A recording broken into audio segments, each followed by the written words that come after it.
नमस्कार दोस्तों, प्रज्ञान आईसीएस के यूट्यूब चैनल में आप सभी लोगों का बहुत-बहुत स्वागत है।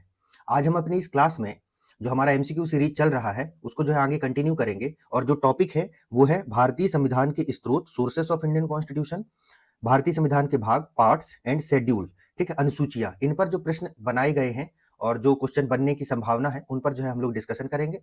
तो आप सभी लोग जो है क्लास से जुड़ जाइए। ये क्लास जो है प्रीमाइड रहेगी, आपको मालूम है।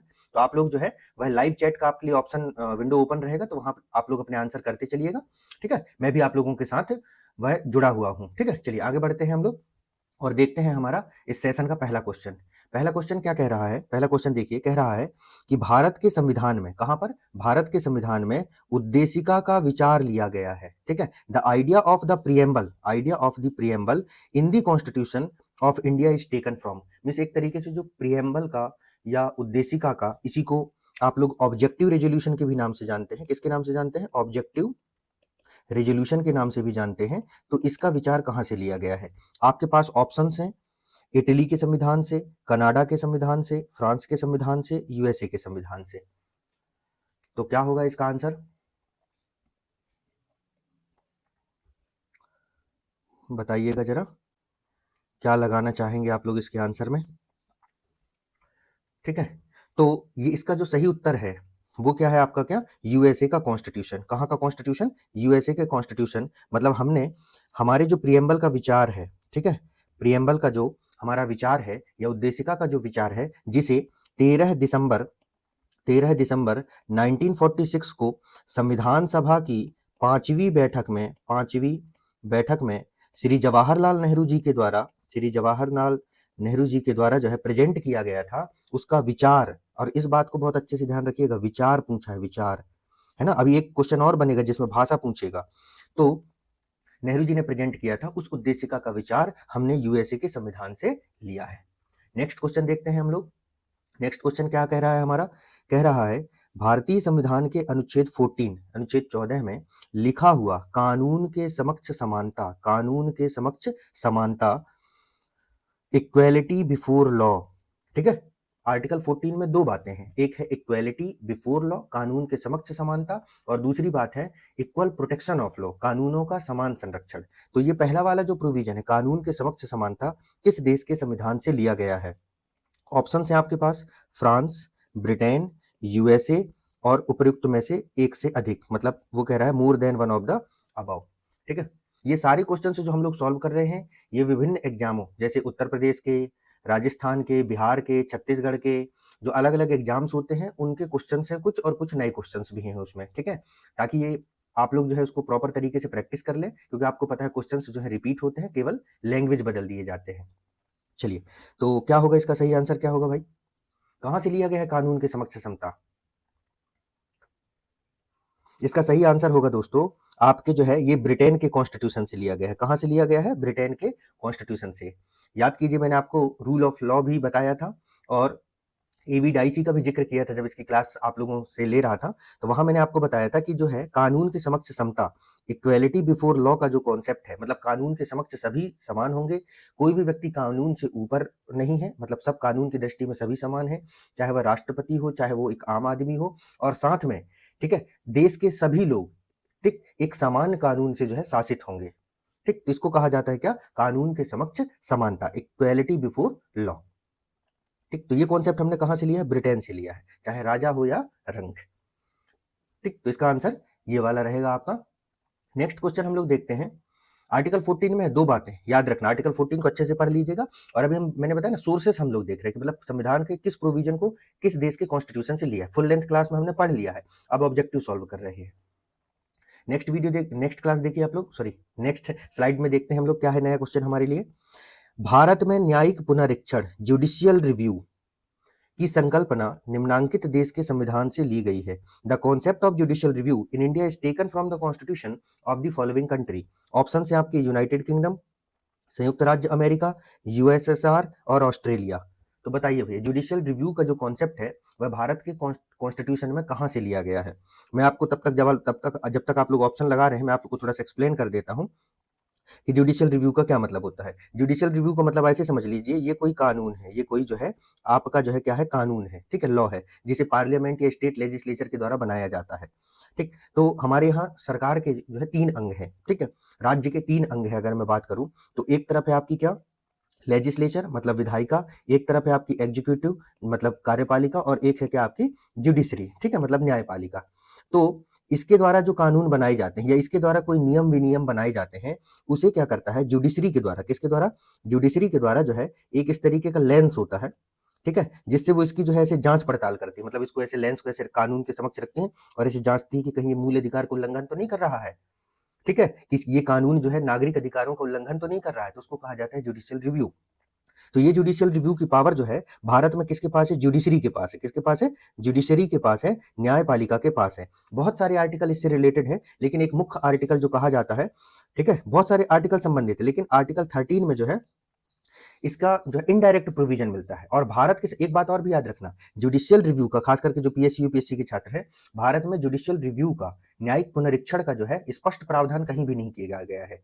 यह शक्ति न्यायपालिका को इनडायरेक्टली बहुत सारे अनुच्छेदों से प्राप्त होती है, ठीक है? चलिए अब आंसर बताइए।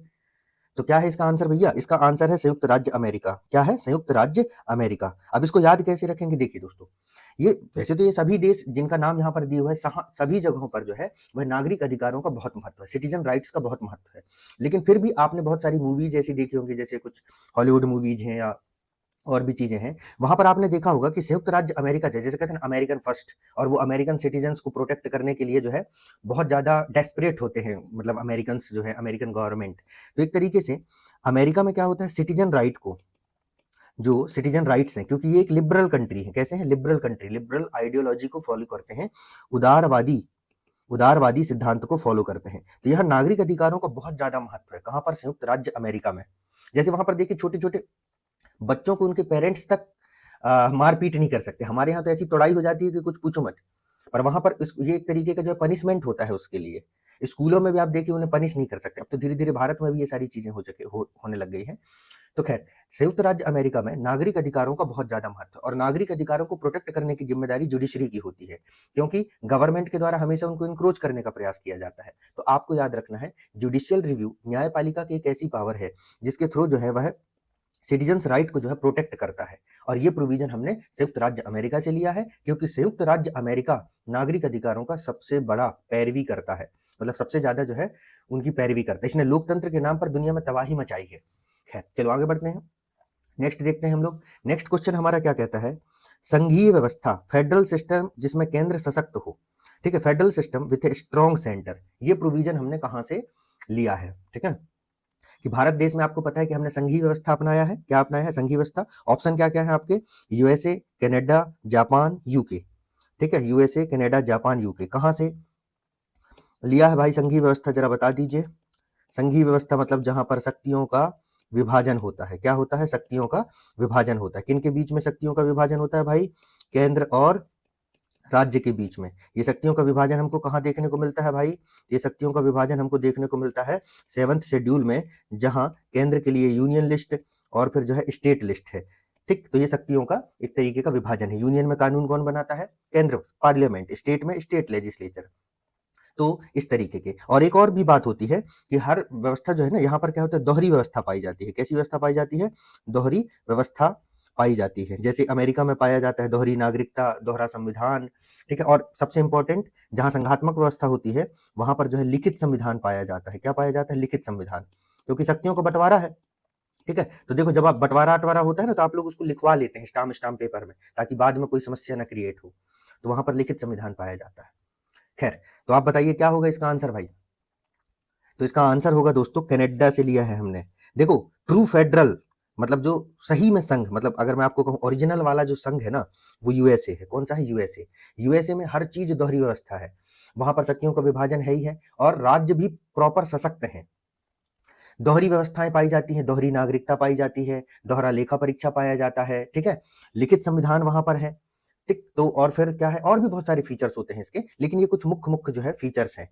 और सबसे बड़ी चीज जो है, न्यायपालिका की स्वतंत्रता होती है।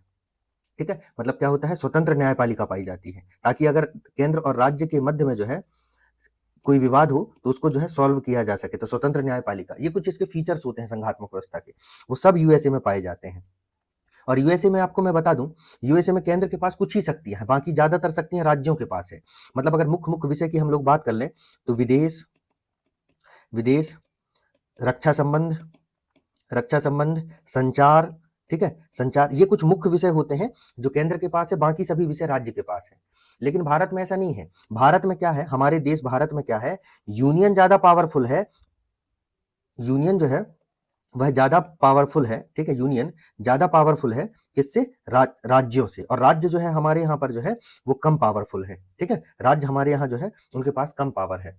तो ये वाला प्रोविजन जिसमें क्या है, यूनियन शक्तिशाली है और राज्य कम शक्तिशाली है, मतलब संघात्मक के साथ एकात्मक व्यवस्था है, वो हमने कनाडा से लिया है, ठीक है। चलो नेक्स्ट देखते हैं।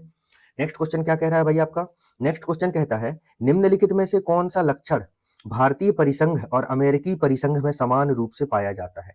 उत्तर प्रदेश का क्वेश्चन है ये कह रहा है which of the following feature is common to the Indian federation and the American federation. पीछे वाले क्वेश्चन को इसीलिए मैं इतना एक्सप्लेन कर रहा था क्योंकि आप लोग समझ जाओ कि अमेरिकन संघ और भारत के संघ में क्या अंतर है। कई बार बच्चों को क्लास में हम लोग पढ़ाते हैं, ऑनलाइन हो चाहे ऑफलाइन, और वहां पर हम संघात्मक व्यवस्था को उनको डिटेल में पढ़ाते हैं, तो बच्चे बोलने लगते हैं सर ये तो प्रीलिम्स में आता नहीं है, ठीक है, एमपीपीएससी या उत्तर प्रदेश में भी बहुत ज्यादा संघात्मक, मेंस में भी बहुत ज्यादा क्वेश्चन नहीं पूछे जाते। फिर हम उनको कहते हैं देखो ये कोर चीजें हैं, पॉलिटी की जो है ना ये कोर प्रिंसिपल्स हैं, जब तक आप इनको नहीं समझोगे ना आप आगे की पॉलिटी नहीं समझ पाओगे, ठीक। तो फिर बड़ी मुश्किल से उनको ये सब क्वेश्चन प्रूफ के रूप में दिखाना पड़ता है कि देखो इस तरीके के क्वेश्चन भी आपके जो है प्रीलिम्स के एग्जाम में पूछे जाते हैं। ये कॉन्सेप्ट वाले क्वेश्चंस हैं जो रट्टा मारने से नहीं आते जब तक आप समझोगे नहीं। तो खैर ऑप्शन क्या क्या है, एक ही नागरिकता, दोनों जगह एक ही नागरिकता पाई जाती है। संविधान की 3 सूचियां, 3 लिस्ट ऑफ द कॉन्स्टिट्यूशन। न्यायपालिका की द्वैधता, ड्यूअलिटी ऑफ जुडिशरी। संविधान के निर्वचन के लिए परिसंघीय उच्चतम न्यायालय, a federal supreme court for the interpretation of constitution. तो हमारे यहाँ और अमेरिका के संविधान में क्या समान है, क्या हमारे यहाँ पर अमेरिका में भी सिंगल सिटीजनशिप पाया जाता है, हमारे यहाँ तो सिंगल सिटीजनशिप ही है, लेकिन अमेरिका में मैंने अभी थोड़ी देर पहले ही बताया था ड्यूल सिटीजनशिप है। क्या है ड्यूल सिटीजनशिप, मतलब वहां व्यक्ति जो है अमेरिका का नागरिक भी है और जिस राज्य में रहता है वहां का भी नागरिक होता है। जैसे अगर वो कैलिफोर्निया का है तो उसकी नागरिकता कैलिफोर्निया की भी होगी। लेकिन हमारे यहाँ हम केवल भारत के नागरिक हैं, हम ऐसे नहीं कि हम मध्य प्रदेश के नागरिक हैं, नागरिकता हमारी इंडियन है, ठीक है। हम निवासी राज्यों के हो सकते हैं, रेसिडेंस हमारा अलग अलग स्टेट में हो सकता है, इसलिए आपको आपका रेसिडेंस सर्टिफिकेट बनता है, परमानेंट रेसिडेंट सर्टिफिकेट बनता है जिसमें आप रहने वाले का रहता है, नागरिकता एक ही है। संविधान की 3 सूचियां जो है अमेरिका में 2 ही सूचियां हैं, ठीक है, केंद्र सूची और राज्य सूची, union list and state list. न्यायपालिका की द्वैधता भारत में नहीं पाई जाती है, ठीक है, अमेरिका में तो है पर भारत में नहीं पाई जाती। ये 3 सूची भारत में पाई जाती है लेकिन अमेरिका में नहीं पाई जाती।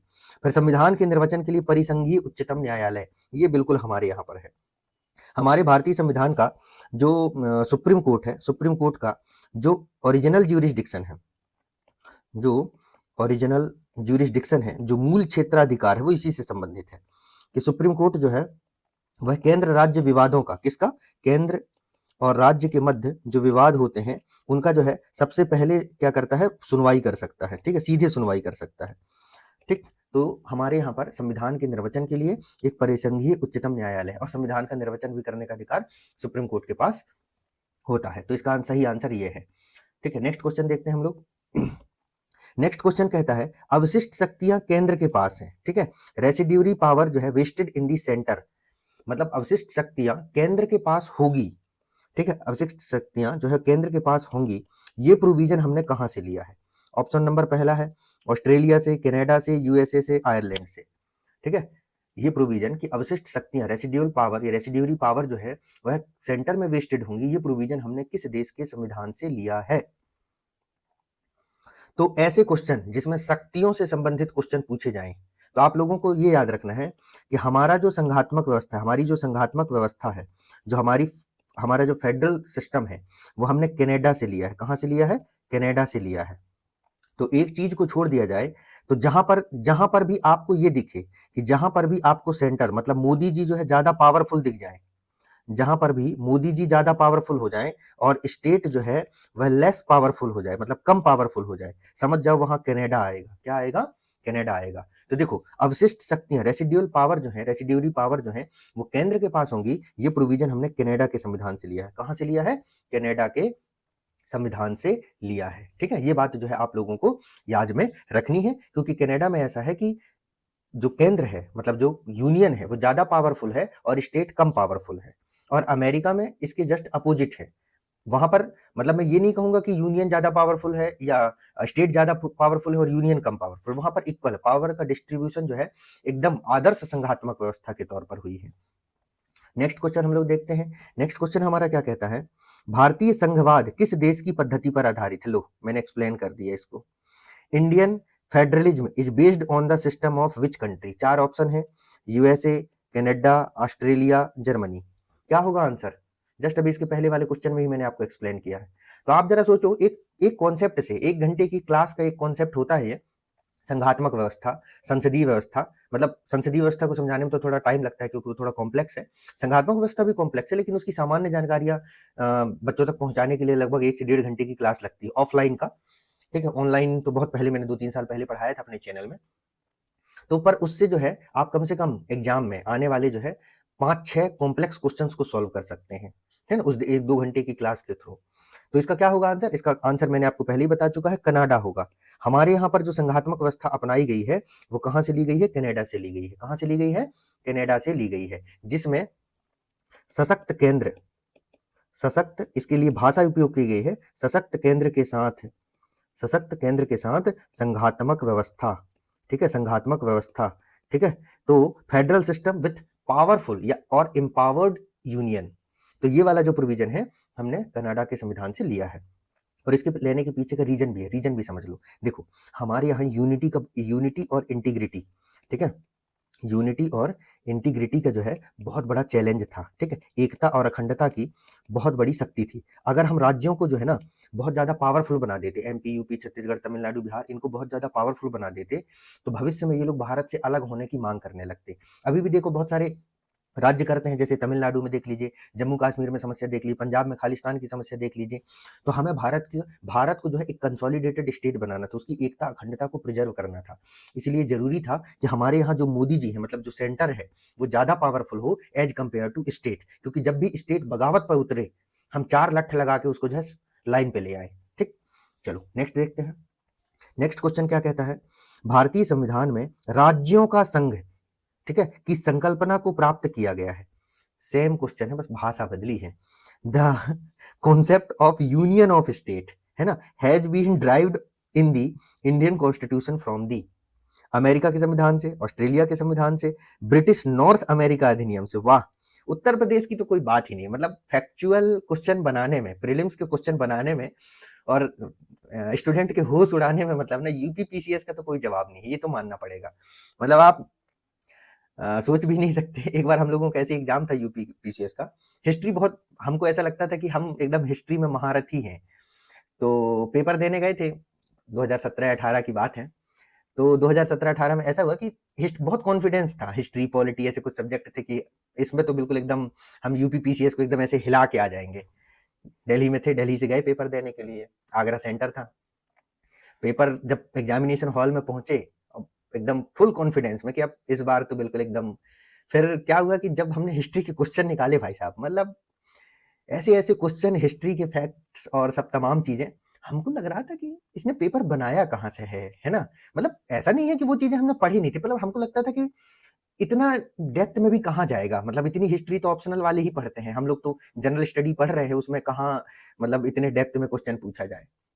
तो जिन सब्जेक्टों में हमारा हम सबसे ज्यादा कॉन्फिडेंस में थे, वो हम उसी में हमारे कॉन्फिडेंस को उसने धराशायी कर दिया। खैर, नेक्स्ट एक अगला ऑप्शन है आपका स्विट्जरलैंड के संविधान से। तो क्या होगा भैया इसका ऑप्शन? अब इसका आंसर आपको पता है कि राज्यों का संघ, हमने संघात्मक व्यवस्था कनाडा से लिया है, लेकिन यहाँ उत्तर प्रदेश ने कनाडा ऑप्शन में दिया ही नहीं, कनाडा का नाम नहीं दिया, कनाडा दिया है। लेकिन अगर आप ज्योग्राफी अच्छे से पढ़े हैं तो आपको पता है कि कनाडा इनमें से कौन सा देश है। ठीक है, तो इसका सही आंसर है दोस्तों सी।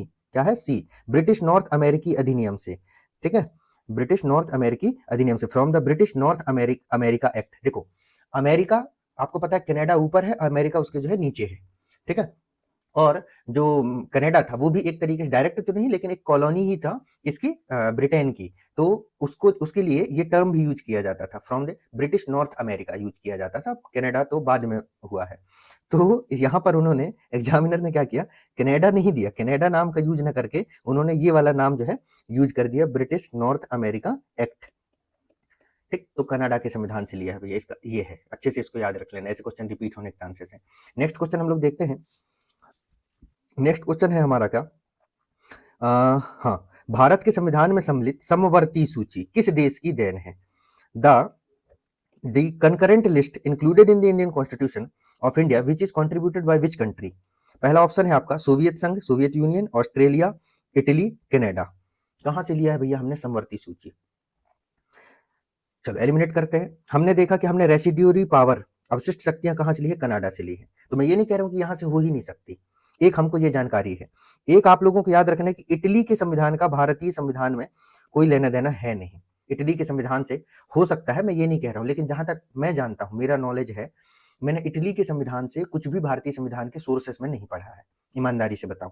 हो जाएगा तो भाई मैं ये दावा नहीं कर रहा हूं कि कुछ भी नहीं लिया गया, लेकिन अभी तक जितना मैं पढ़ा हूं उसमें इटली का संविधान नहीं आया है, तो इटली को अलग कर दो। हाँ, अब हमने एक चीज हमने ये पढ़ के रखा है कि हमने सोवियत यूनियन से जो है एक सबसे इंपॉर्टेंट चीज जो हमने ली हुई थी, फंडामेंटल ड्यूटी, मूल कर्तव्य, मूल कर्तव्य, और प्रियम्बल में, हमारे जो प्रियम्बल है उसमें जो समाजवादी सिद्धांत है, ठीक है, प्रस्तावना में समाजवादी सिद्धांत जो है वो हमने सोवियत संघ से लिया हुआ है। ये दो चीजें तो हमने पढ़ी है, लेकिन और समवर्ती सूची इस तरीके की चीजें तो हमने सोवियत संघ में नहीं पढ़ी है।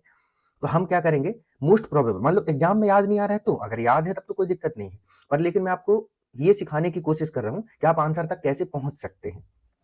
तो यहां पर होगा क्या, ऑस्ट्रेलिया। क्या होगा? ऑस्ट्रेलिया। कनाडा और ऑस्ट्रेलिया के बीच में कंफ्यूजन हो सकता है, लेकिन थोड़ा सा आपको दो ऑप्शन तो अपन ने एटलीस्ट अलग कर लिए। अब यहां पर आपकी प्रैक्टिस काम आएगा। तो अब इस तरीके के क्वेश्चन बहुत सिंपल हैं और हम बार बार पढ़ते हैं कि समवर्ती सूची का जो प्रोविजन है भारत में, वह कहां पर किया गया है? कनाडा के संविधान से किया गया है, सॉरी, ऑस्ट्रेलिया के संविधान से किया गया है, कंकरेंट लिस्ट का। चलो नेक्स्ट देखते हैं हम लोग क्वेश्चन। नेक्स्ट क्वेश्चन हमारा क्या कहता है, भारत में जो बाइकैमरल सिस्टम है, द्विसदनीय व्यवस्था, बाइकैमरलिज्म, वो हमने किस देश के संविधान से लिया है? UK, France, south Africa, Ireland. चलिए बताइए भैया, किस देश के संविधान से हमने बाइकैमरल सिस्टम लिया है? तो इसका सही आंसर है, आप लगा लिए हो तो ठीक है, अगर अदरवाइज मैं आपको बताऊं, इसका सही आंसर है ए। क्या है? यूके या ब्रिटेन, है ना। ब्रिटेन या यूके के संविधान से हमने भारत में द्विसदनीय व्यवस्था ली है। और अगर मान लो ये नहीं भी हो, तो कभी अगर आपको ब्रिटेन ऑप्शन में ना दिखे ना, तो 1935 का अधिनियम दिख जाए, एक्ट ऑफ 1935, तो वहां भी लगा दिया करना, लेकिन इन दोनों के अलावा किसी और देश में नहीं जाना। फ्रांस के संविधान से हमने नहीं ली। फ्रांस के संविधान से हमने प्रियम्बल में केवल और केवल जो है वह स्वतंत्रता, समानता और बंधुत्व का आदर्श लिया है, ideal of the liberty, liberty, equality and fraternity, ये वाला कॉन्सेप्ट लिया है। बाकी फ्रांस का अलग करो। साउथ अफ्रीका के संविधान से लिया है, पर अभी बताऊंगा नहीं क्योंकि आगे क्वेश्चन है। आयरलैंड से भी कुछ और लिया है हमने, ठीक। तो एकदम आपको याद रखना है, और इसको ऐसे भी याद रखना, हमने जो पार्लियामेंट्री सिस्टम है, जो हमने पार्लियामेंट्री, हमारा जो सिस्टम है, जो संसदीय व्यवस्था है, क्या, जो हमारी संसदीय व्यवस्था है, संसदीय व्यवस्था, वो हमने कहां से ली है? ब्रिटेन के संविधान से लिया है। और संसदीय व्यवस्था में जो है यह द्विसदनात्मक सामान्यता होता है, ठीक है। और यह संसदीय व्यवस्था केंद्र में भी है और राज्य में भी है, दोनों जगह पर है, ठीक। तो बाइकैमरल सिस्टम जो है हमने यूके के कॉन्स्टिट्यूशन से लिया है। नेक्स्ट क्वेश्चन देखिए आप लोग। नेक्स्ट क्वेश्चन क्या कहता है, भारत के संविधान निर्माताओं ने 7वीं अनुसूची में वर्णित समवर्ती सूची की अवधारणा को ग्रहण किया था। समवर्ती सूची, ये क्वेश्चन रिपीट हो रहा है, बस भाषा बदली है, इसलिए मैंने इसको फिर से एक बार अपने जो पीपीटी में इंक्लूड कर दिया ताकि आप समझें, है ना। भारत के संविधान निर्माताओं ने 7वीं अनुसूची में वर्णित समवर्ती सूची, कौन सी सूची? समवर्ती मतलब कौन सी सूची? कंकरेंट लिस्ट, है ना, कंकरेंट लिस्ट। तो अभी हमने देखा ये ऑस्ट्रेलिया के संविधान से, तो इसका सही आंसर क्या हो जाएगा? बी, ऑस्ट्रेलिया के कॉन्स्टिट्यूशन से। नेक्स्ट है, उच्चतम न्यायालय के न्यायाधीशों को हटाना, रिमूवल ऑफ सुप्रीम कोर्ट जजेज, ये हमने कहां से लिया है? भारत में उच्चतम न्यायालय के जजों को हटाना, रिमूवल ऑफ सुप्रीम कोर्ट जजेज, किस देश के संविधान से लिया है? क्या यूएसए से, यूके से, कनाडा से, फ्रांस से? कहां से लिया है? ठीक है, ये वाला प्रोविजन। तो ये वाला जो प्रोविजन है दोस्तों, वो हमने लिया है कहां से? आपका जो है यूएसए के कॉन्स्टिट्यूशन से लिया है। कहां से लिया है? यूएसए के कॉन्स्टिट्यूशन से। देखिए अभी मैंने आपको बताया था कि यूएसए में जो है संघात्मक व्यवस्था को बनाए रखने के लिए स्वतंत्र न्यायपालिका और सशक्त न्यायपालिका की स्थापना की गई है। तो स्वतंत्र न्यायपालिका स्थापित करने के लिए ये जरूरी है कि जो जजेस होते हैं कोर्ट में, उनका रिमूवल, उनको जो है हटाए जाने की जो प्रोसेस होती है, जो रिमूवल प्रोसेस होता है, उसको क्या किया जाता है? कॉम्प्लेक्स बनाया जाता है। क्या बनाया जाता है? कॉम्प्लेक्स बनाया जाता है, जटिल बनाया जाता है, जिससे जजों को आसानी से ना हटाया जा सके, तभी तो वो स्वतंत्र है। आप सरकारी अधिकारी बनेंगे, मान लो आपको टटपुंजिया छोटे-छोटे जो लोग हैं, वो आपको सस्पेंड करने लग जाएँ, आपको जो है आपका ट्रांसफ़र करवाने लग जाएँ, तो आप स्वतंत्रता पूर्वक काम नहीं कर पाएँगे, हमेशा दबाव में रहेंगे। वैसे ही न्यायपालिका स्वतंत्रता पूर्वक तभी काम कर सकते हैं, जब उनके जजेज को उनके ऑफिस या टर्म्स की सिक्योरिटी हो, मतलब उनके पद की सुरक्षा प्राप्त हो। तो इनको जजों को हटाना इतना आसान नहीं होता, इसलिए जज जो है ना मंत्री विधायक सांसदों से डरते नहीं है, इनकी हालत खराब करके रखे रहते हैं, क्योंकि उनको पता है कि इतना आसान नहीं है इनको हटाना, पूरा पार्लियामेंट प्रोसेस को अपनाना पड़ेगा। तो ये प्रोसेस जो होती है बहुत ज्यादा कॉम्प्लेक्स होती है, जटिल होती है रिमूवल प्रोसेस को, और ये प्रोसेस मतलब इसको कहा जाता है सिक्योरिटी ऑफ ऑफिस या सिक्योरिटी ऑफ टर्म। तो ये वाला जो प्रोसेस है वो हमने कहाँ से लिया है, यूएसए के कॉन्स्टिट्यूशन से लिया है, और ये जरूरी भी है क्योंकि इससे दोनों चीजें स्ट्रांग होती हैं। एक तो क्या होता है सिटीजन राइट्स, पहले एक्सप्लेन कर ही चुका हूं, और दूसरा जो है फेडरल सिस्टम, क्या आपका फेडरल सिस्टम, ये दोनों जो चीजें हैं वो इसकी वजह से क्या होती है, स्ट्रांग होती है ना। नेक्स्ट क्वेश्चन देखते हैं हम लोग। आई होप कि मैं आप लोगों को ठीक से एक्सप्लेन कर पा रहा हूं, अगर कुछ समस्या हो तो आप कमेंट में बताइएगा। क्या बताने को बहुत ज्यादा चीजें होती हैं, लेकिन फिर आपको लगने लगेगा सर हम लोग आधे घंटे में 15 20 मिनट में सिर्फ 20-15 क्वेश्चन ही सॉल्व कर पा रहे हैं, इसलिए मैं ज्यादा भी नहीं कर रहा हूं एक्सप्लेन। ठीक है, नेक्स्ट देखते हैं। भारतीय संविधान में राज्य के नीति निर्देशक तत्वों की संकल्पना किस देश के संविधान पर आधारित है? The concept of directive principle of state policy (DPSP) is Indian Constitution based on the Constitution of which country? कहाँ से लिए हैं? France, Ireland, Japan, USSR. कहाँ से लिया भैया ये प्रोविजन हम लोगों ने, बताइए जरा। तो ये प्रोविजन हमने लिया है दोस्तों आयरलैंड के कॉन्स्टिट्यूशन से। कहां से लिया है? आयरलैंड के कॉन्स्टिट्यूशन से। फ्रांस से आपको बता चुका हूं, जापान से हमने भी एक ही प्रोविजन हमने जापान के कॉन्स्टिट्यूशन से लिया है, और यूएसएसआर का भी थोड़ी देर पहले मैंने आपको एक्सप्लेन किया था। फंडामेंटल ड्यूटीज एंड समाजवादी आदर्श, जो समाजवाद की जो कॉन्सेप्ट है वो हमने लिया हुआ है। तो इसका जो है आयरलैंड के संविधान से लिया हुआ है। आयरलैंड ने खुद किसी देश के संविधान से अपने देश के संविधान में लिया था, और फिर आयरलैंड के संविधान से हमने ले लिया था। नेक्स्ट क्वेश्चन देखिए, बहुत इंपॉर्टेंट क्वेश्चन है, बार बार पूछा जाता है। आपातकाल में मूल अधिकारों का निलंबन, suspension of fundamental rights during emergency, ये प्रोविजन हमने कहां से लिया है? गवर्नमेंट ऑफ इंडिया एक्ट से, जर्मनी या वीमर के कॉन्स्टिट्यूशन मतलब जर्मनी वीमर संविधान से, या जापान या यूएसएसआर से? कहां से लिया भैया ये कॉन्सेप्ट? सर्दी का मौसम है, बहुत तेज ठंडी पड़ रही है ना। चलिए बताएं कहां से लिया है ये वाला कॉन्सेप्ट हम लोगों ने। तो हमने दोस्तों ये वाला जो कॉन्सेप्ट है आपका वो जर्मनी से लिया है। कहां से? जर्मनी से। पढ़ाते समय मैं आपको बताया हूं, जहां हिटलर होगा, कौन होगा? हिटलर होगा, वहां राइट्स नहीं होंगे। जहां भी हिटलर होगा, भाई हिटलर सामूहिक समाधान करने वाला व्यक्ति है, लोगों को जो है गैस चेंबर में भर के मार देता है, वो राइट्स अधिकार देगा लोगों को। ठीक है, जैसा कि आप लोग जानते भी हिटलर ने यहूदियों जो ज्यूइश थे उनके ऊपर जो बहुत अत्याचार किया था।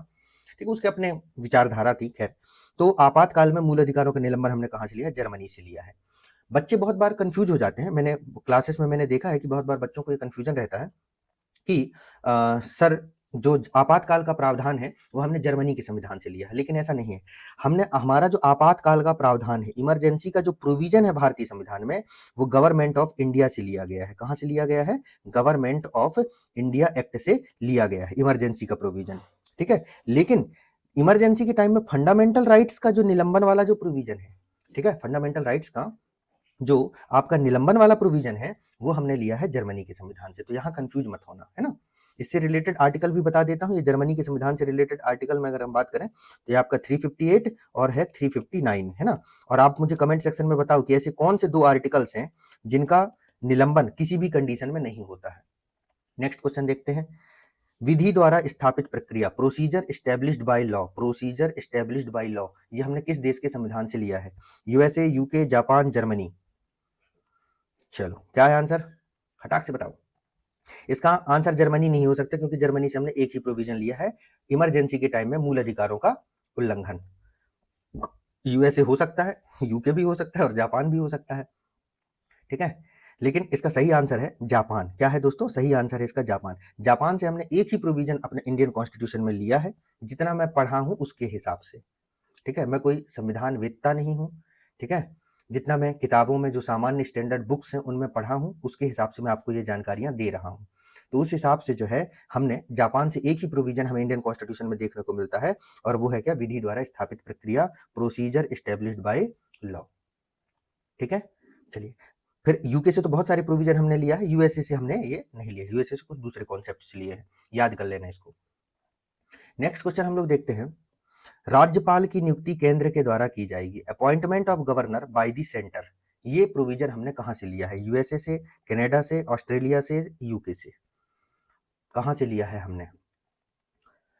चलो देखो, यूके वाला प्रोविजन तो आप काट दो, है ना, ये वाला प्रोविजन यहां पर नहीं होगा। राज्यपाल की नियुक्ति केंद्र के द्वारा की जाएगी, ये वाला प्रोविजन वहां पर काट दीजिए आप लोग।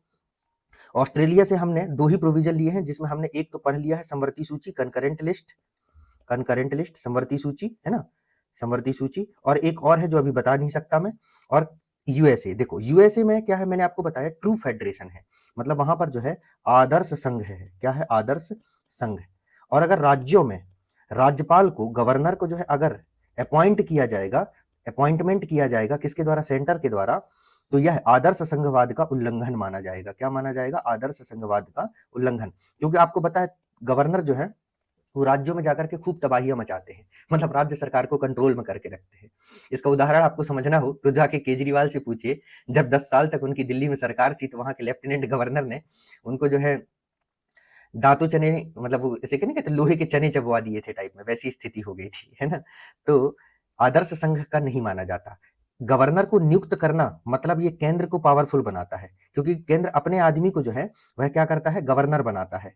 और मैंने आपको बताया जहां पर भी सशक्त केंद्र की बात आएगी वहां पर कनाडा आएगा। क्या आएगा? कनाडा। ठीक है, तो ये प्रोविजन हमने कनाडा के संविधान से लिया है। नेक्स्ट क्वेश्चन देखिए। नेक्स्ट क्वेश्चन क्या कहता है?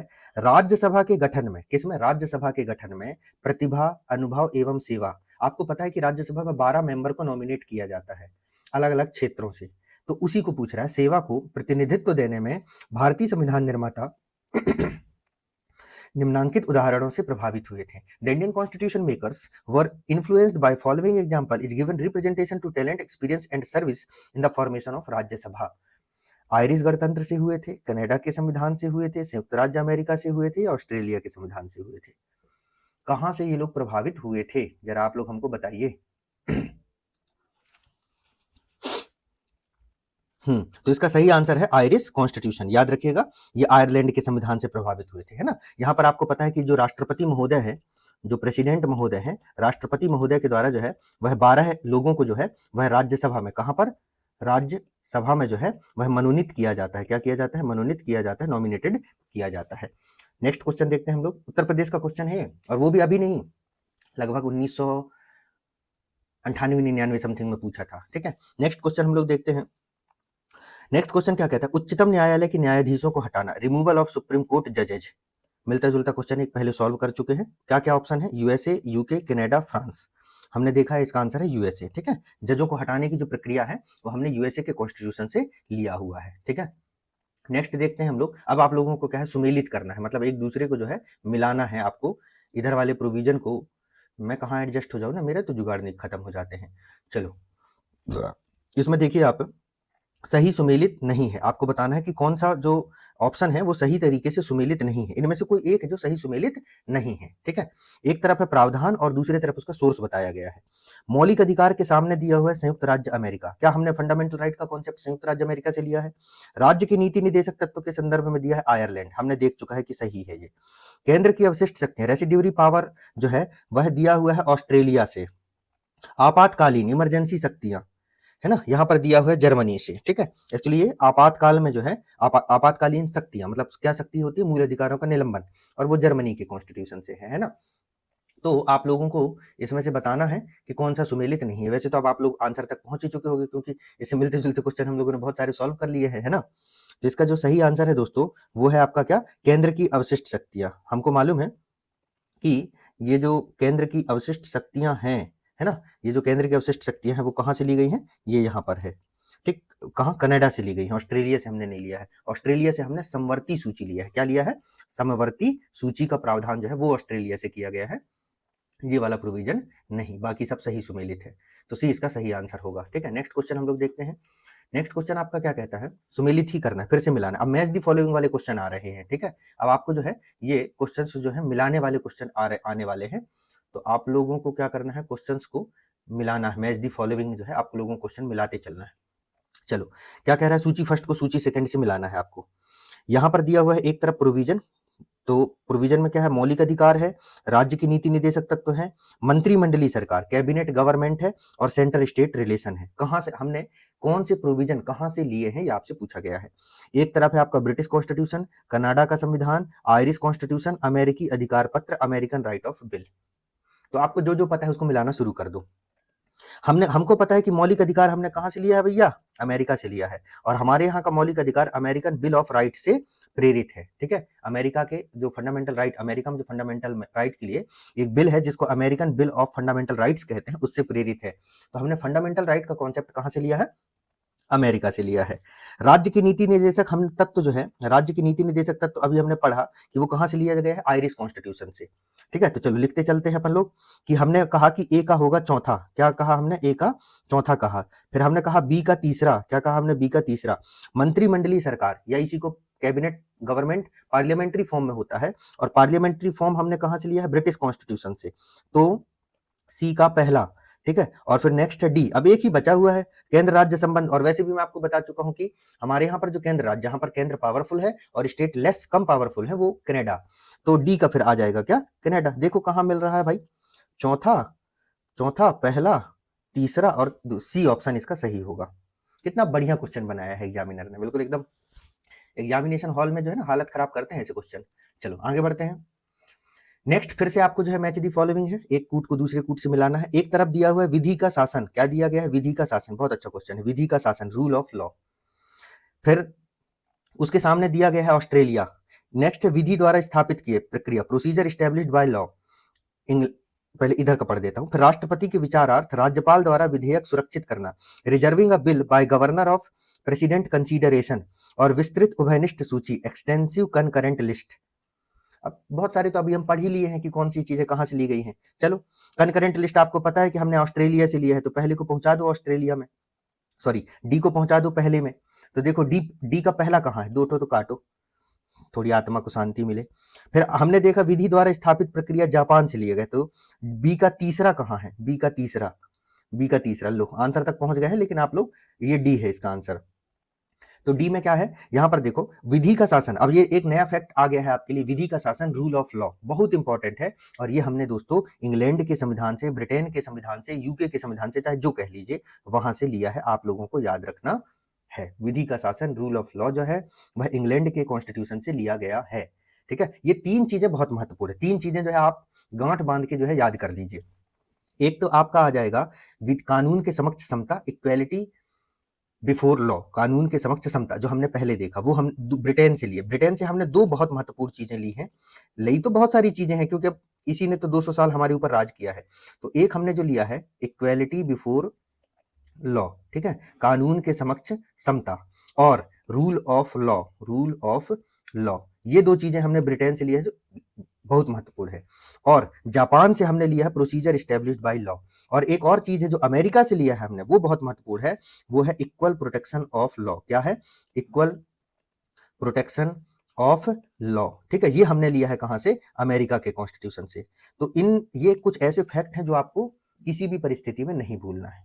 नेक्स्ट क्वेश्चन देखते हैं हम लोग, फिर से मिलाना है ना, इसको मिलाना है, लेकिन इसका कूट नहीं दिख रहा है यार दोस्तों। कई बार क्या है, ये पीपीटी वगैरह सब मैं ही बनाता हूँ, है ना, एक अकेला इंसान, कई बार मिस हो जाती है। वैसे भी मुझे ज्यादा ये चीजें आती नहीं है, बस सीख रहा हूँ धीरे धीरे। वीडियो देख देख के कुछ गड़बड़ हो जाता है कि इसको कैसे करना है, तो यूट्यूब में वीडियो देखूंगा पीपीटी में ये कैसे सही करते हैं, वो कैसे सही करते हैं। एक पीपीटी बनाने पर पूरा दिन निकल गया। ठीक, कुछ फ्रेंड्स से उनसे मदद भी लेता हूँ कि थोड़ा हेल्प कर दें जिनको आती हैं चीजें, है ना। क्या अभी बहुत ज्यादा रिसोर्सेस नहीं है कि अपन किसी अच्छे जो इन सब चीज़ों में मास्टर है उनको हायर कर सके, क्योंकि महंगाई का ज़माना भी है ना। चलो आगे बढ़ते हैं। 23वें नंबर में, हाँ अच्छा, इसका जो है कूट नहीं है, कोई बात नहीं, हम सीधे आंसर तक ही देख लेते हैं ना। सूची फर्स्ट को सूची सेकंड से मिलाना है। राज्य के नीति निर्देशक सिद्धांत, डायरेक्टिव प्रिंसिपल, हमको पता है कि हमने आयरलैंड से लिया है भैया। मूल अधिकार हमको पता है हमने संयुक्त राज्य अमेरिका से लिया है। संघ राज्य संबंधों में समवर्ती सूची हमको पता है हमने ऑस्ट्रेलिया से लिया है। ठीक है, हमने कहां से लिया है, ऑस्ट्रेलिया से लिया। और भारत राज्यों का संघ है तथा संघ में अधिक शक्ति निहित है, यह हमने कनाडा से लिया है। ठीक है, तो इसको इस तरीके से मिला करके रख लीजिएगा, इसका सही आंसर आप लोग बना लेना। क्वेश्चन बहुत अच्छा है। नेक्स्ट क्वेश्चन हम लोग देखते हैं। नेक्स्ट क्वेश्चन हमारा कहता है, भारतीय संविधान में मौलिक कर्तव्यों का प्रावधान, किसका प्रावधान, मौलिक कर्तव्यों का प्रावधान, फंडामेंटल ड्यूटी का, कहाँ से लिया है? अमेरिका के संविधान से, ब्रिटिश संविधान से, रूस के संविधान से जो कि पूर्व में यूएसएसआर सोवियत संघ था, या फ्रांस के संविधान से? वैसे तो मैं इसका आंसर आप लोगों को बता चुका हूँ कि फंडामेंटल ड्यूटी और समाजवादी सिद्धांत जो है वो हमने रूस के संविधान से लिया है। तो इसका सही आंसर क्या होगा? सी, रूस का कॉन्स्टिट्यूशन या सोवियत संघ का कॉन्स्टिट्यूशन। कथन कारण असर्शन रीजनिंग का क्वेश्चन है। क्या कहता है? कारण कथन क्या कह रहा है? कथन कह रहा है कि भारत का संविधान, क्या कह रहा है? भारत का संविधान सबसे अधिक लंबा संविधान है, सबसे अधिक लंबा हो गया है। The constitution of India has become the longest. ये कथन है और ये अब सही है गलत ये तो आप लोग बताएंगे। नेक्स्ट है इसका कह रहा कारण, क्योंकि मौलिक अधिकारों का अध्याय अमेरिकन संविधान के मॉडल से लिया गया है। The chapter on fundamental rights, देखो मौलिक अधिकार की बात आ जाती है तो कभी कभी मेरी मौलिक fundamental rights has been taken from model of American constitution. क्या होगा भैया? क्या दोनों सही है? सही स्पष्टीकरण है? पता है ना ये क्वेश्चन कैसे हैं? जो नए हो अगर दिक्कत हो तो फिर एक्सप्लेन कर दूं कि इसमें या तो कथन सही है या तो कारण सही है, या कथन और कारण दोनों सही है और सही एक्सप्लेनेशन है। इस स्टेटमेंट को पढ़ो ऐसा लग रहा है कि कथन और कारण दोनों सही है, कि भारत का संविधान सबसे अधिक लंबा हो गया है क्योंकि मौलिक अधिकारों का अध्याय अमेरिकन संविधान के मॉडल से लिया गया है। कोई तुक बन भी नहीं रहा है, लेकिन इसका सही आंसर है, कहां गया सही आंसर? दोनों सही है। ये दोनों स्टेटमेंट सही है कि मौलिक अधिकारों का प्रावधान अमेरिका के संविधान से किया गया है, ये सही है, और भारत का संविधान विश्व का सबसे लंबा संविधान है, ये भी सही है। लेकिन ये जो आर है ना, कारण जो है, ये इसकी एक ही सही व्याख्या नहीं करता है। ये वैसी स्थिति है कि आप सामने वाले से कुछ झूठ बोल रहे हैं, ठीक है, और कुछ ऐसा जैसे सपोज कीजिए कि रात में कहीं आप 12 बजे घूमने गए हुए थे, घर पहुंचे, आपसे पूछे भैया कहाँ थे, आप बोले कि थोड़ा सा वो फलानी जगह के मंदिर में पूजा चल रही थी तो वहां चला गया था। घर वालों को भी पता है कि पूजा वूजा मंदिरों में या किसी मस्जिद गुरुद्वारे में जो भी है शाम तक सारी चीजें कंप्लीट हो जाती हैं, 7 8 9, बहुत हुआ तो 10, 12 1 बजे किसी मंदिर में पूजा होती नहीं। फिर एक ही मंदिर है, ठीक है, जो जिसके बारे में आप लोग जानते हैं, वहीं पर इतनी लंबी पूजा जो है कई बार चलती रहती है और भक्तगण कई बार वहीं आसपास ही छिटक जाते हैं भाव विभोर होकर के भक्ति में। चलो नेक्स्ट क्वेश्चन देखते हैं। तो इसका सही आंसर है बी, है ना। नेक्स्ट क्वेश्चन देखिए, वह क्या कहता है? भारतीय संविधान में सन्निहित मूल अधिकारों की अवधारणा किस देश के संविधान से ली गई? चलिए कई बार देख चुके हैं अपन, संयुक्त राज्य अमेरिका से की गई है। नेक्स्ट क्वेश्चन देखिए, वही सेम क्वेश्चन है, इसका भी आंसर आपका जो है बी होगा। मौलिक अधिकारों की अवधारणा ली गई है ना। फिर यूएसए, अलग अलग एग्जाम में एक्चुअली पूछा गया है तो वो थोड़े से क्वेश्चन रिपीट हो गए हैं। नेक्स्ट क्वेश्चन देखिए, हाँ ये क्वेश्चन अच्छा है। भारतीय संविधान में चुनाव आयोग का प्रावधान निम्नलिखित में से किस देश से प्रेरित है? आयरलैंड से, यूनाइटेड किंगडम से, संयुक्त राज्य अमेरिका से, इनमें से कोई नहीं। क्या होगा इसका आंसर भैया? चुनाव आयोग, इलेक्शन कमीशन, इसका प्रावधान कहां से प्रेरित है हमारे भारत देश के संविधान में? तो इसका आंसर है दोस्तों कहीं से भी नहीं। ऐसे क्वेश्चन एग्जामिनर कंफ्यूज करने के लिए बनाता है, ठीक है ना। चुनाव आयोग का प्रोविजन हमने आयरलैंड से लिया है, ना यूनाइटेड किंगडम से, ना यूएसए से, ठीक। नेक्स्ट क्वेश्चन हम लोग देखते हैं, लिखित से, ये भी अच्छा क्वेश्चन है। लिखित संविधान का प्रारंभ किस देश से हुआ था? किस देश से हुआ था? लिखित संविधान का प्रारंभ किस देश से हुआ था? तो ऐसा संविधान, ऐसे देश का संविधान जहां पर सबसे पहले जो है संघात्मक जो है व्यवस्था पाई गई थी, वहीं से इसकी शुरुआत हुई होगी। और ऐसा देश है अमेरिका, जिसने ये संघात्मक व्यवस्था की जो नींव है वो रखी थी। वैसे तो भारत में उस समय जब महाजनपद का काल था तो वहां पर भी ये व्यवस्था देखी गई थी, गणराज्य का व्यवस्था देखा गया था, आपने पढ़ा ही होगा, और कुछ कुछ उनमें जो है संघात्मक फीचर्स भी थे। तो वर्तमान में अब हम लोग आधुनिक संविधान पढ़ रहे हैं, तो आधुनिक युग में ये व्यवस्था कहां से है? तो ये व्यवस्था है दोस्तों अमेरिका से। क्या है इसका सही आंसर? अमेरिका। लिखित संविधान का प्रारंभ अमेरिका से है। ब्रिटेन में तो अभी भी अलिखित संविधान में ही है। भारत का संविधान तो अमेरिका के बाद में ही बना है, ठीक है। भारत का संविधान भी लिखित है लेकिन प्रारंभ नहीं हुआ है। तो ब्रिटेन में तो अलिखित संविधान है, जापान में लिखित या अलिखित है ये मैं थोड़ा श्योर नहीं हूँ, बाकी ब्रिटेन में अलिखित संविधान है, ठीक है। ब्रिटेन, चाइना, यहाँ अलिखित संविधान है, अमेरिका में लिखित संविधान है और यहीं से इसका प्रारंभ हुआ है, ठीक है। चलो आगे देखते हैं, अब हम लोग नेक्स्ट क्वेश्चन को देखते हैं। नेक्स्ट क्वेश्चन हमारा क्या कह रहा है वो हम लोग देखते हैं कि आपका भारतीय संविधान को कितने भागों, अब ये सोर्सेस ऑफ इंडियन कॉन्स्टिट्यूशन के क्वेश्चन कंप्लीट हो गए। क्वेश्चन तो और बन सकते हैं लेकिन अब आप समझ गए कि आपको कैसे पढ़ना है और कैसे प्रैक्टिस करना है, ठीक। नेक्स्ट देखिए, भारतीय संविधान को कितने भागों में विभाजित किया गया? पहला क्वेश्चन है ना, 16 में, 22 में, 24 में, 25 में, कितने भागों में विभाजित किया गया है? अब यहां पर देखो दो ऑप्शन है, 22 रटे हुए हैं आप लोगों को और 25। कई लोग जल्दबाजी में क्या कर देते हैं, 25 पढ़ते हैं तो 25 लगा देते हैं, लेकिन आपको पता है भारतीय संविधान के जो मूल संविधान और जो टोटल है ना, मतलब सॉरी टोटल नहीं, क्रम के संख्या में, मतलब काउंट में, क्रम, हाँ क्रम में 22 ही हैं, लेकिन जब हम टोटल की बात करते हैं तो वो 25 हैं। ठीक है, टोटल 22 भाग ही हैं, सॉरी मैं थोड़ा सा इसको बोलने में कंफ्यूज हो रहा हूँ, माफी चाहूंगा। 22 जो है वो क्रम में है, 1 2 3 4 5 6 ऐसे 22 तक है, लेकिन अगर हम टोटल की बात करें तो 25 है। क्यों? क्योंकि कुछ जो है वो ए बी की फॉर्म में ऐड कर दिए हैं, जैसे 9A 9B, ठीक है, 9C 14A, ठीक, तो इस तरीके के प्रोविजन। तो इसका जो सही आंसर होगा, अच्छा सही आंसर तो मैंने बताया नहीं, इसका जो सही आंसर है कितने भागों में विभाजित किया गया, तो इसका सही आंसर होगा बी, 22 भागों में किया गया है। नेक्स्ट क्वेश्चन देखते हैं हम लोग, क्या कह रहा है, विचार करो, है ना, विषयों पर विचार करो और क्रमानुसार क्रोनोलॉजी में आपको जमाना है जैसा कि संविधान में उल्लेखित है। Consider the following subject and arrange them in sequential order as mentioned in constitution. संविधान में जैसे इनका अलग अलग है, तो आपको पता है पार्ट बाय पार्ट है, मतलब कौन सा पार्ट पहले आता है उस हिसाब से इसको आपको जमाना है। पहला है आपका ऑप्शन संघ तथा उसका क्षेत्र, मौलिक कर्तव्य, नागरिकता, राज्य की नीति निदेशक सिद्धांत। अब इसको आपको जमाना है, चलो जमाते हैं, जमा लिए आप लोग, प्रयास कर लो 1 मिनट।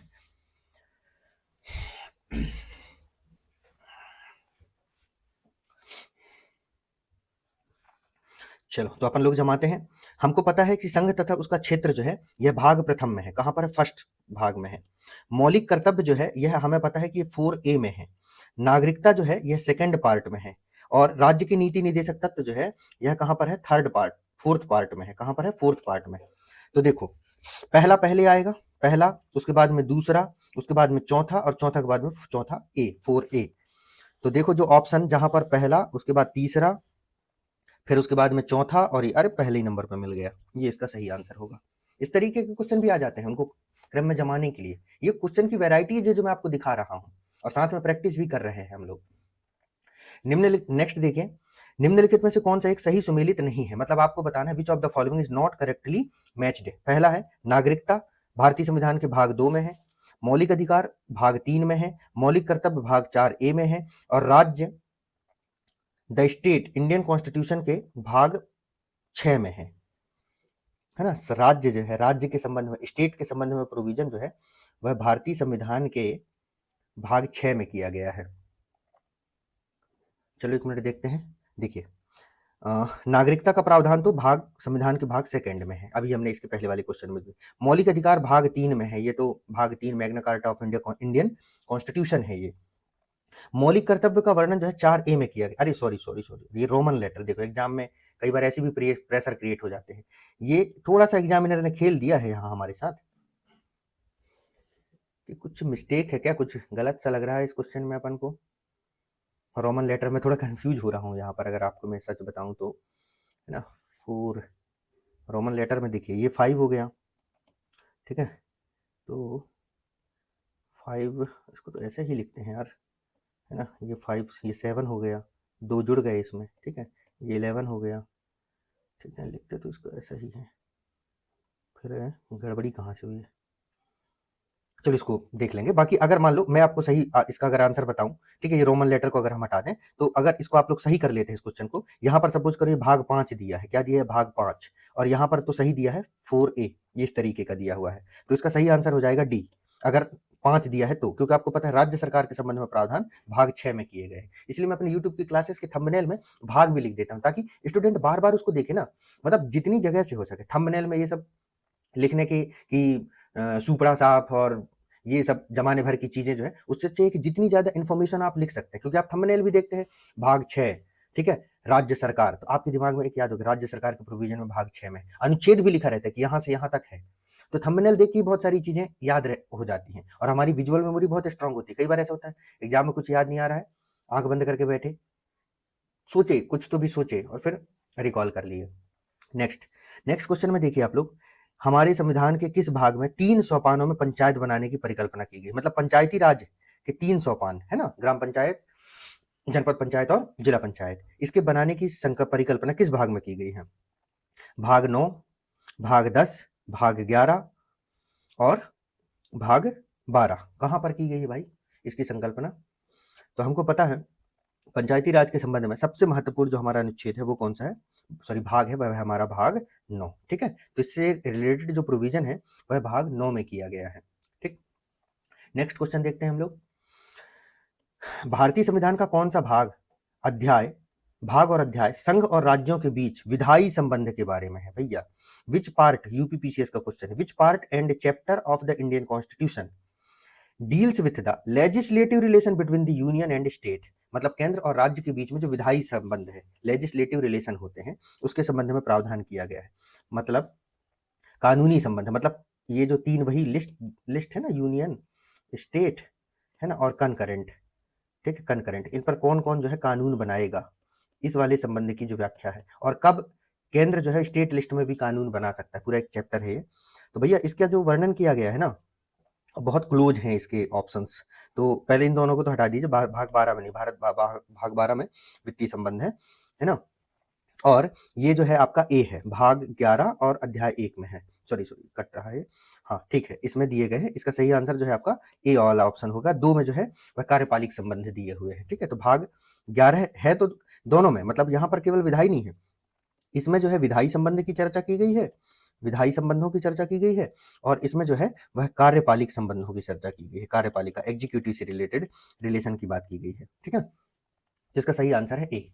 नेक्स्ट देखते हैं हम लोग, सूची फर्स्ट को सूची सेकंड से सुमेलित करो। चलो भाई मिला डालो इसको।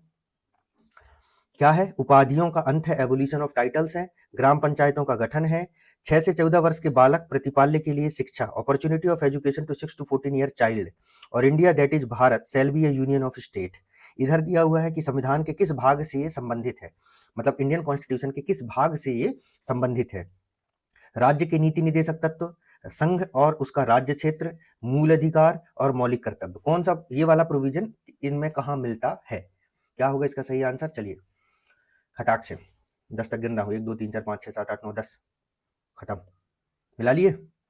देखते हैं, देखो उपाधियों का अंत, एबोल्यूशन ऑफ टाइटल, आर्टिकल 18 याद कर लो, फंडामेंटल राइट का, मूल अधिकार का। तो ए का हो जाएगा दोस्तों चौथा, क्या हो जाएगा? ए का चौथा। फिर है ग्राम पंचायतों का गठन, भाग 9। अच्छा, पर भाग 9 है, लेकिन यहां पर याद कर लो ग्राम पंचायतों का गठन किया जाएगा, ये डीपीएसपी के आर्टिकल 40 में कहा गया है। कहां किया गया? आर्टिकल 40 में, अनुच्छेद 40 में कहा गया है कि राज्य सरकार जो है ग्राम पंचायतों का गठन करेंगी। तो बी का जहां तुमको पहला दिख जाए, दिख रहा है कहीं पर?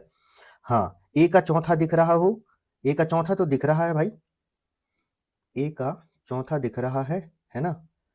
और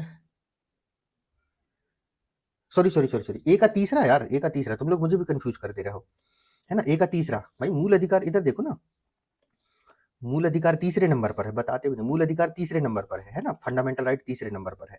तो ए का तीसरा, बी का जो है पहला, ए का तीसरा, बी का पहला, 6 से 14 वर्ष तक प्रतिपाल्य के लिए शिक्षा। आपको पता है ये मौलिक कर्तव्य है, क्या है? फंडामेंटल ड्यूटी है। इसी को तो जोड़ा गया था 86वें संविधान, 86th कॉन्स्टिट्यूशनल अमेंडमेंट एक्ट 2002 के थ्रू, जिसमें 3 जगह चेंज किए गए थे। एक जगह फंडामेंटल राइट में 21A जोड़ा गया था, डीपीएसपी में आर्टिकल 45 की भाषा बदली गई थी, और मौलिक कर्तव्य में 11वां मूल कर्तव्य जोड़ा गया था।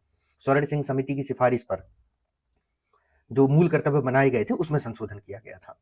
तो ये हो गया। फिर ये वाला हो गया आपका चौथा, और इंडिया अर्थात भारत राज्यों का संघ होगा। कई बार बताता हूं, ये संघ और उसका राज्य क्षेत्र जो भाग पहला है ना, उसमें ये दिया गया है आर्टिकल फर्स्ट में। किसमें? अनुच्छेद पहले में ये बात कही गई है, आर्टिकल फर्स्ट में ये बात कही गई है कि भारत राज्यों का एक संघ होगा, और 2 ही नाम है। यूपीएससी पर प्रश्न भी पूछ चुका है। तो डी का हो जाएगा क्या? दूसरा। लो भाई, पहले ही नंबर पर मिला हुआ रखा है। चलो नेक्स्ट क्वेश्चन देखिए। नेक्स्ट क्वेश्चन क्या कहता है? निम्नलिखित में से कौन सा एक युग्म सही सुमेलित है? निम्नलिखित में से कौन सा एक युग्म सही सुमेलित है? ठीक है, संविधान का दूसरा भाग मौलिक अधिकार से संबंधित है क्या? संविधान का तीसरा भाग नागरिकता से संबंधित है क्या? संविधान का चौथा भाग का जो है वो देखो मौलिक कर्तव्य जो है से संबंधित है क्या? और संविधान का 5वां भाग राज्य की नीति निदेशक डीपीएसपी से संबंधित है क्या? कौन सा जो है गलत मिला हुआ है इसका? युग्म सही, युग्म अच्छा सही सुमेलित है, इसमें ये बताना है कि इसमें से कोई एक है जो सही सुमेलित है, बताए जरा खटाक से यार, फटाफट। कई बार हम अपने इनको पढ़ चुके हैं। देखो, संविधान के दूसरे भाग में मौलिक अधिकार कहां? तीसरे भाग में है, गलत। संविधान का तीसरा भाग नागरिकता, दूसरा भाग, गलत। संविधान का चौथा भाग मौलिक कर्तव्य, पार्ट 4A, सही, एक ही है होगा। संविधान का 5वां भाग भैया यूनियन एग्जीक्यूटिव से संबंधित है, केंद्र सरकार से। यूनियन पूरा यूनियन गवर्नमेंट से रिलेटेड है पूरा, ठीक है, केंद्र सरकार से संबंधित है। तो राज्य की नीति निर्देशक तो तीसरे नंबर पर है। और देखो एक क्वेश्चन जहां हम लोग कंफ्यूज हो रहे थे ना, रोमन लेटर को लेकर के, मैंने बोला था ना वो चौथा गलत लिखा हुआ था, वहां पर ऐसा लिख दिया था, इसलिए थोड़ा कंफ्यूजन था। चौथा ऐसा लिखते हैं ना रोमन में, मतलब 5 में से 1 घटा दिए। रोमन लेटर का आपको पता है ना कैसे लिखते हैं उसको, 1 2 3 4 5, 5 आया। 5 के अगर लेफ्ट हैंड साइड में लिखा है मतलब ये 5 है, ये मेन प्राइम नंबर 5 है। 5 में से 1 घटा दिए तो ये हो जाएगा 4, और अगर 5 के इस तरफ लिख दिए 1, तो 5 में से 5 प्लस 1 है ये, तो ये हो जाएगा 6। ठीक है, जैसे ये 10 है तो 10 में से अगर ये पहला आई इधर बना है मतलब ये हो गया 9, और 10 में से अगर आई इधर बना है तो ये हो गया 11। खैर चलो आगे बढ़ते हैं, नेक्स्ट क्वेश्चन देखते हैं। नेक्स्ट क्वेश्चन है, निम्नलिखित में से कौन एक सही सुमेलित नहीं है? Which of the following is not correctly matched? नागरिकता भाग सेकंड मिला हुआ है भैया, संघ राज्य क्षेत्र, संघ राज्य क्षेत्र, यूनियन टेरिटरीज, इनका वर्णन भाग 7 में किया गया है, क्या आप बताओ? नगर पालिकाएं भाग 9A, और निर्वाचन भाग जो है 15, क्या है भाग यहाँ पर 15 ही हुआ ना, 15 हुआ। देखिए एग्जामिनर ये रोमन लेटर दे के भी हमारे दिमाग में प्रेशर क्रिएट करता है एग्जामिनेशन हॉल में, क्योंकि हम ऐसे 15 हमको याद रहते हैं, 14 याद है, 11 याद है, लेकिन रोमन लेटर में हम बार बार देखते नहीं तो दिमाग वहां कंफ्यूज हो जाता है, प्रेशर में दिमाग ने अरे हम आप लोग ओएमआर में अपना नाम गलत भर देते हैं, जो अपना नाम दिन में कितनी बार सुनते हैं, कितनी बार लिखते हैं, बोलते हैं, वो गलत भराते हैं ओएमआर में। एग्जामिनेशन का माहौल ही अलग होता है। तो क्या कह रहा है, 10 धन 5 15, निर्वाचन 15 में, बिल्कुल सही बात है, कोई दिक्कत की बात है। नगर पालिकाएं भाग जो है 9A में, बिल्कुल सत्य बात है, कहीं कोई दिक्कत नहीं है, अपन को सम्मिलित नहीं है। संघ राज्य क्षेत्र यूनियन टेरिटरी भाग 7 को तो हमने निरसित कर दिया है, रिपील कर दिया गया है ना, इसको समाप्त कर दिया गया है 7th कॉन्स्टिट्यूशनल अमेंडमेंट से। यूनियन टेरिटरीज का प्रोविजन जो है वह भाग 8 में किया गया है। कहां पर किया गया है? भाग 8 में, ठीक है, भाग 8 ऐसे लिखेंगे रोमन में, सॉरी भाग 8 जो है ऐसा आएगा, तो ये गलत, मतलब हमारा सही आंसर अगर हम बात करें तो हमारा जो सही आंसर है वो यहाँ पर बी है। कौन सा है? बी, संघ राज्य क्षेत्र जो है वो नहीं मिला हुआ है। नेक्स्ट क्वेश्चन देखिए, फिर से मिलाइए, वही भागों को मिलाना है आप लोगों को, ऐसे प्रैक्टिस करेंगे याद हो जाएंगी चीजें आप लोगों को। इधर दिया है भाग, ये दिया हुआ है भाग 9, भाग 9 में क्या है? इधर दिया है भाग 8, भाग 4 का, भाग 9A।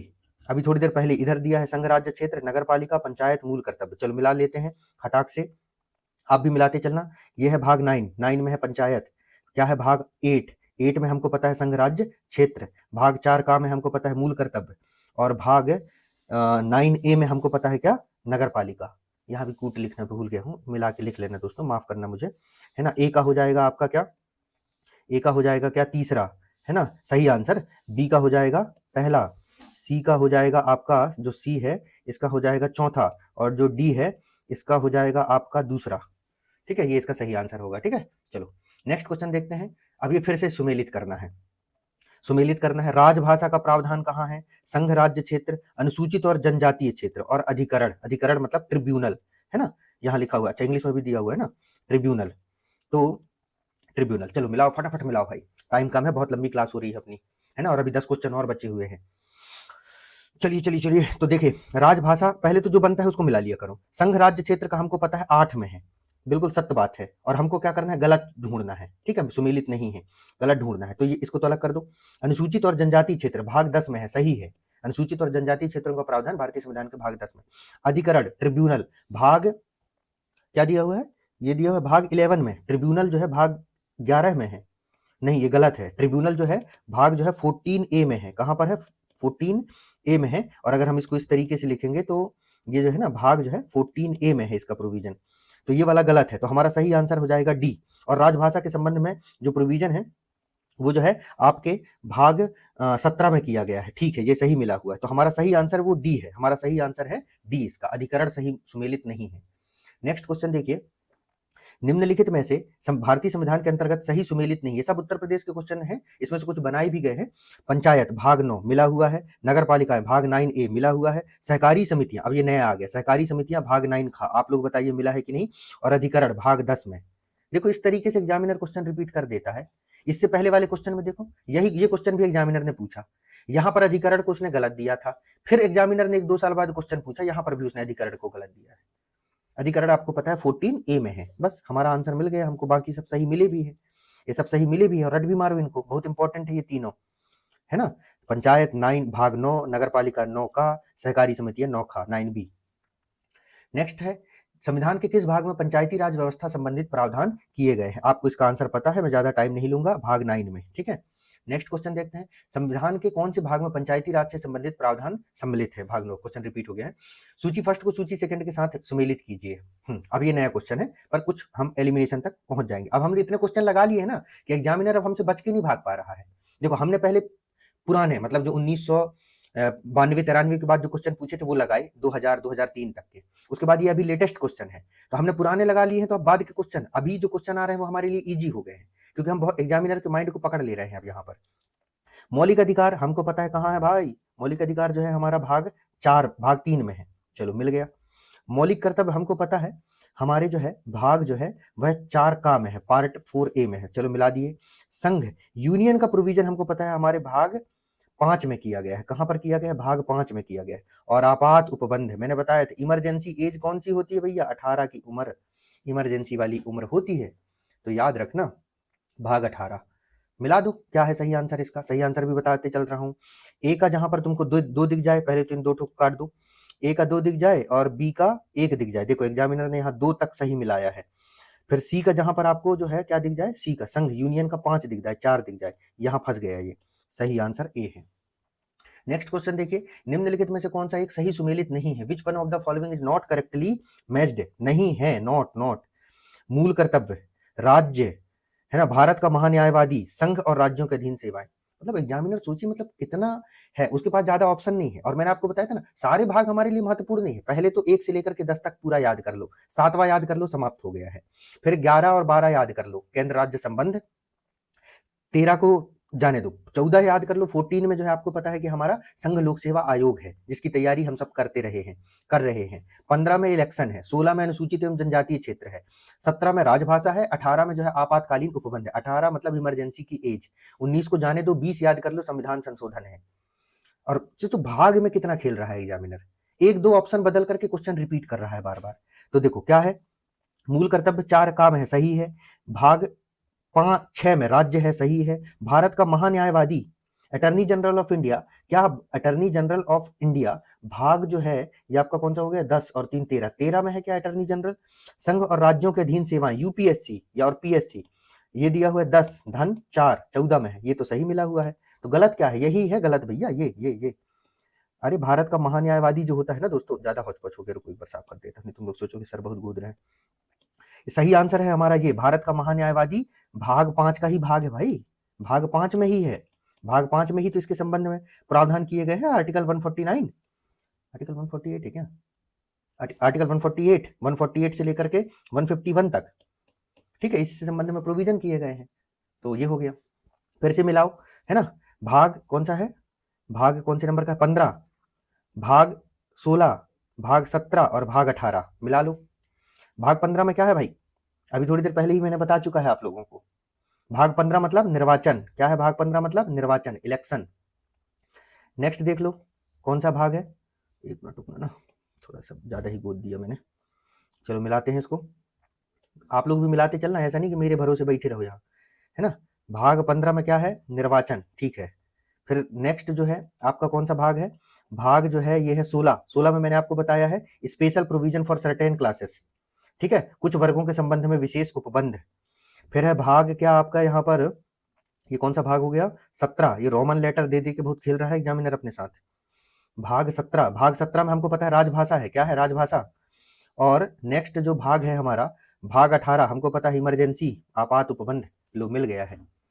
तो ए का जहां पर चौथा है, ए का चौथा, चलो काटो, ए का चौथा कहां कहां दिख रहा है? एक ही जगह दिख रहा है भाई, तो सही आंसर है बी। नेक्स्ट क्वेश्चन देखिए, भारतीय संविधान का भाग 16 संबंधित, अब भी हम लोगों ने सॉल्व कर लिया है, किससे संबंधित है भाई? भारतीय संविधान का भाग 16, जल्दी बताएं, जल्दी। डी, कुछ वर्गों के लिए विशेष उपबंधों से, special provision for certain classes से, सही आंसर। राज्यसभा में 12 सदस्यों का मनोनयन, nomination of 12 member of Rajya Sabha, same question repeat किया है एग्जामिनर ने 8-10 साल के बाद, कौन सा है? आयरलैंड। अरे हमने नहीं पढ़ा था प्रतिभा, है ना, अनुभव, इन सब के आधार पर जो मनोनयन किया जाता है आयरलैंड के संविधान से। लोक सेवा आयोग, पब्लिक सर्विस कमीशन का प्रोविजन किस भाग में किया गया है? अरे सॉरी, कहां से लिया गया है? किस देश के संविधान से लिया गया है? Public service commission, government of India act, USA, Australia, Germany, कहां से लिया गया है भाई? अभी हाल में ही तुम लोगों को एक दिन मैंने अभी अपनी जो क्लास हुई है वहां पर ये पढ़ाया भी हूँ, और इसके पहले जो हम एमसीक्यू सीरीज की है वहां पर भी बताया था कि 1919 का अधिनियम, 1922 में ली कमीशन, फिर जो है 1926 में जो है वह आईसी इंपेरियल सर्विस कमीशन का जो है कॉन्स्टिट्यूशन किया गया, जिसको बाद में 1935 में इंडियन सिविल सर्विस कहा गया, और जब भारत देश का संविधान लागू हुआ तो उसको यूपीएससी नाम दिया गया। तो ये किससे है? 1935, गवर्नमेंट ऑफ इंडिया एक्ट 1935 से है ये प्रोविजन। विधि की सम्यक प्रक्रिया, चलो बहुत इंपॉर्टेंट, इसका मैं काफी समय से इंतजार कर रहा था। विधि की सम्यक प्रक्रिया, ड्यू प्रोसेस ऑफ लॉ, ये प्रोविजन हमने किस देश के संविधान से लिया है? ड्यू प्रोसेस ऑफ लॉ जो है किस देश के संविधान से लिया है? यूएसए, जापान, यूके, फ्रांस, कहां से लिया हुआ है? अरे वाह यार, तुम लोगों के लिए रास्ता खुल गया है, बताओ, सही मार्क है यहाँ पर, है ना? इसका सही आंसर यूएसए ही है दोस्तों। तो यूएसए से हम कुछ बेसिक चीजें हैं, अब मैं यहाँ पर आपको सारे यूएसए से जो प्रोविजन महत्वपूर्ण जो हमने लिया है एक साथ बता देता हूँ, याद कर लेना। और मेरे यूट्यूब में ही क्लास है भारतीय संविधान के सोर्स स्रोत, उसको भी देख लेना। यूएसए से हमने क्या क्या लिया है भैया? तो यूएसए से हमने लिया फंडामेंटल राइट। क्या लिया? Fundamental right. हमने लिया न्यायपालिका की स्वतंत्रता, इंडिपेंडेंस, इंडिपेंडेंस ऑफ जुडिशरी, ठीक है, न्यायपालिका की स्वतंत्रता, ठीक है, न्यायपालिका की स्वतंत्रता। फिर हमने और भी क्या लिया? हमने जो राष्ट्रपति पर इम्पीचमेंट है, ठीक है, क्या? इम्पीचमेंट, जो महाभियोग है ना, जो इम्पीचमेंट है, जो महाभियोग है, वो भी हमने कहां से लिया है? अमेरिका से लिया है, राष्ट्रपति पर महाभियोग। फिर हमने अमेरिका से लिया है जजों को हटाया जाना, रिमूवल प्रोसेस ऑफ जज, जजों को हटाना, ये भी हमने कहां से लिया भैया? अमेरिका से लिया है। फिर हमने अमेरिका से अगला जो लिया है यही विधि की सम्यक प्रक्रिया, और फिर हमने एक चीज और लिया है, विधियों का समान संरक्षण। क्या? विधियों का समान संरक्षण, इक्वल प्रोटेक्शन ऑफ लॉ, विधियों का समान संरक्षण, आर्टिकल 14 में जो है, तो विधियों का समान संरक्षण और ये विधि की सम्यक प्रक्रिया। इसके बाद हमने अमेरिका से एक चीज और लिया है, वो लिया है न्यायिक पुनरीक्षण। क्या लिया है? न्यायिक पुनरावलोकन, न्यायिक पुनराविलोकन भी हमने कहां से लिया है? अमेरिका के संविधान से लिया है। और विधि की सम्यक प्रक्रिया, इसी को कई बार प्राकृतिक न्याय भी कहा जाता है। क्या कहा जाता है?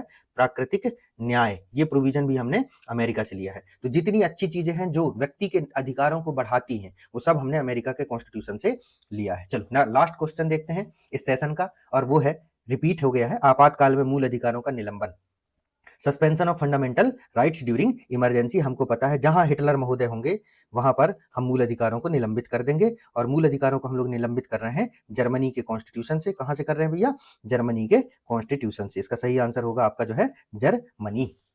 ठीक है, चलिए दोस्तों, तो आज का सेशन जो है हम लोग यहीं पर समाप्त करते हैं। आप सब लोग जो है इस क्लास से इतने लंबे समय तक जुड़े रहे, उसके लिए आप सभी लोगों का बहुत बहुत धन्यवाद। अपने कमेंट सेक्शन में जो है अपना जो भी आपकी राय है वो अभिव्यक्त कीजिएगा, और बताइएगा कि नेक्स्ट एमसीक्यू का टॉपिक जो है हम लोग क्या रखें, ठीक है, जिस पर जो है आप लोग डिस्कशन चाहते हो। तो तब तक के लिए आप सभी लोगों का बहुत बहुत धन्यवाद दोस्तों।